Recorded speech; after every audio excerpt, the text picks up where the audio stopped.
In this video, I'm going to be showing you how to put braided line on a spinning reel. So what we're going to need, or what I generally do anyways, is the first thing I always do is I use monofilament, and I'll put that on the spool first, just because it's going to perform better. If you put braid directly on your reel, sometimes you will get like slippage, so you don't want that. So I always put monofilament on my line first, and then we're going to be attaching the braided line here.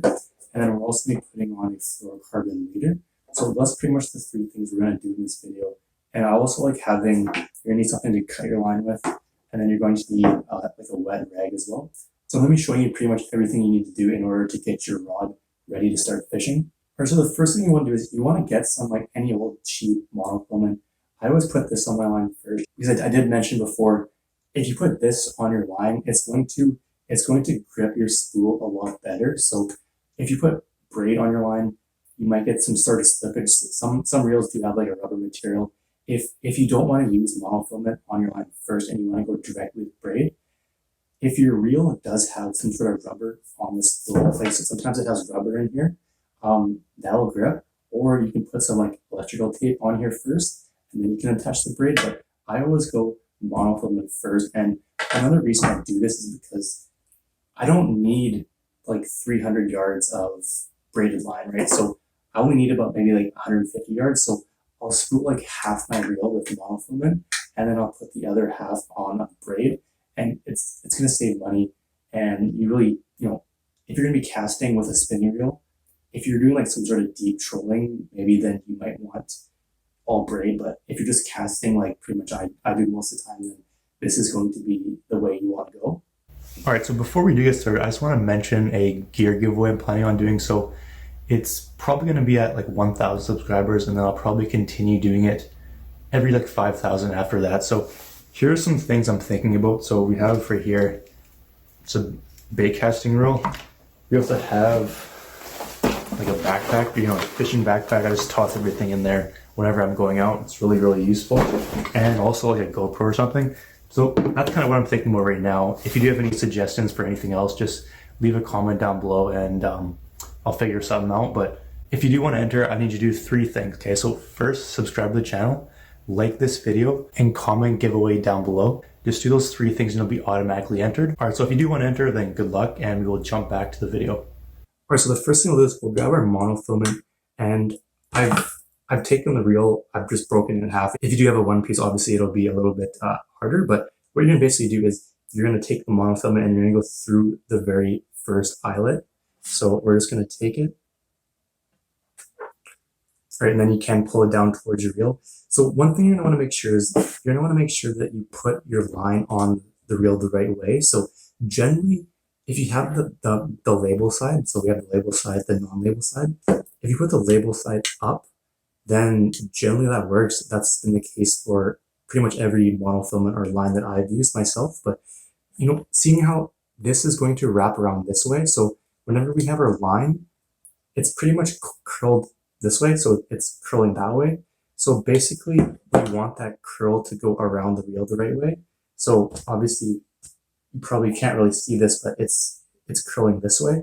So pretty much we want the reel to go here, the spool. So we're going to be going around that way. If it was the opposite way, then if you try to put it on, you're probably going to get a lot of like tangles or backlashes or whatever. So it's important that you put it in the right way. So just make sure that the curls there are going on the line the right way, and you should really have no problems. But the first thing you want is you want to attach this to the spool. There's a number of different knots you can do, but it's not really the biggest deal because you should never really depend on this knot here. If you're in a situation where this is the only thing holding on your line to the reel, you're probably going to be in some trouble. So I've never had an issue with my line coming down. So it's not important, but you want to do it as best you can. So you can just do like a simple overhand double knot like that. You can use the Arbor knot. So I do have a better video on the Arbor knot. It's what I'm going to be using in this video. I will leave a link for that down below. It'll walk you through. You'll be able to see it a lot better. But all you got to do is you want to take your line, and the first thing we want to do is we want to flip open the bail.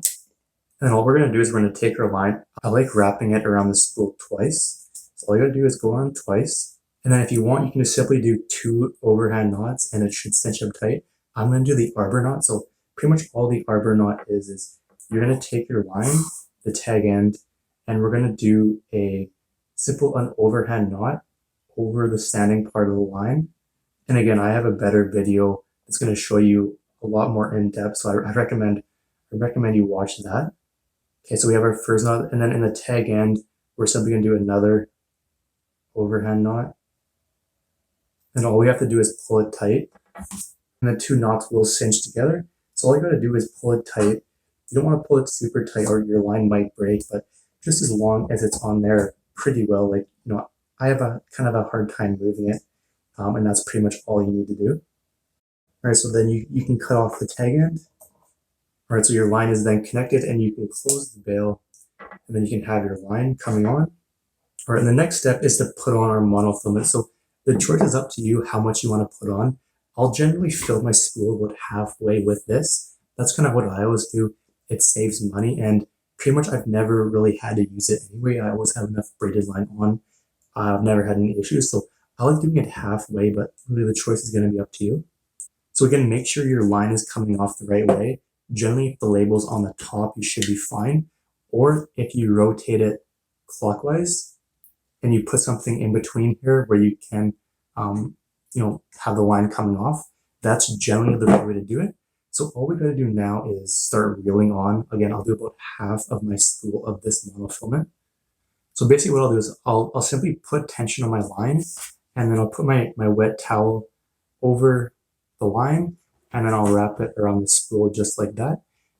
And then I'll put my hand on, and I'm simply just going to reel in now, and this will keep tension on the line, and it'll make sure the line goes on and it's nice and compact, because if you don't put it on, if you don't have tension in this line, then you get a lot of tangles, backlashes, that kind of thing. You're not going to cast as far. So it is super important to do. So I'll probably just hold this with one hand, and then all I'm going to do is start reeling in. All right, so what we're then going to do is we're going to take the braid and we're going to attach it directly to the monofilament. And the knot I'm going to use for this is the Double Uni. So I will leave a link down below. That video is going to be much more in depth. I use bigger rope or thicker rope in that, so it'll be way easier to see. But I'm going to be doing the Double Uni Knot. So we're pretty much just overlapping the lines for a bit. And we are going to start with the monofilament. We're just going to double it back. And then we're going to be wrapping the monofilament around 5 times. All right, and then we can start pulling it tight. I like moistening the knots anytime I do it. So and then we're pretty much going to be doing the same thing with the braid. But the only difference is we're going to be taking the braid and we're going to be wrapping it 8 times. And we got to pull that tight. And we'll have 1 knot here and 1 knot right there. Then all we got to do is we got to take the main part of our monofilament and the main part of our braid, and we'll pull them together. And they're going to cinch up nice and tight like that. Then we'll just clip off the tag ends. All right, now that they're connected, we just got to pretty much fill the rest of the spool up with the braided line.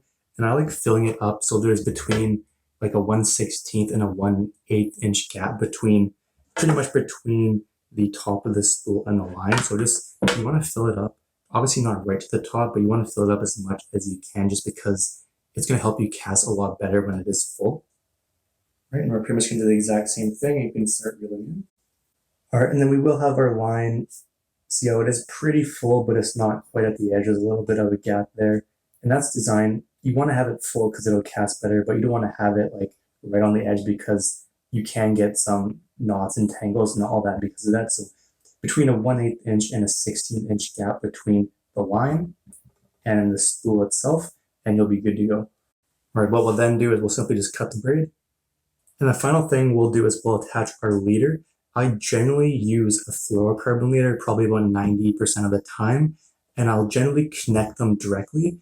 If you are doing like some sort of troll, like deep trolling with some sort of spinning lure, you might want to use a swivel, but I'm pretty much just casting and retrieving, that kind of thing. So I can tie my fluorocarbon directly to my braided line, just because if you use something that's spinning, you can, tend to twist the line, so you could result in tangles, but never really had any issues with that myself. And I'm going to be using the surgeon's knot to connect my leader to my main line. So again, I will leave a more detailed video down below that you should check out. It'll be a lot easier for you to see, but we're using the surgeon's knot. So you will want to figure out how long the leader you do want. Generally, I'll generally have it so basically the knot, like the knot with my braided line and fluorocarbon, is somewhere between, like somewhere around the first eyelet. I don't want that knot being brought into here, so generally it's somewhere around like here, like maybe just after the first eyelet or like just before. And I'll keep that until it gets like below 2 feet, and then I will replace it. But pretty much you want to figure out how much of a leader material you want. All right, so you'll then have your nice knot there. You'll have your leader, and then you can pretty much attach whatever you want to the end of your leader.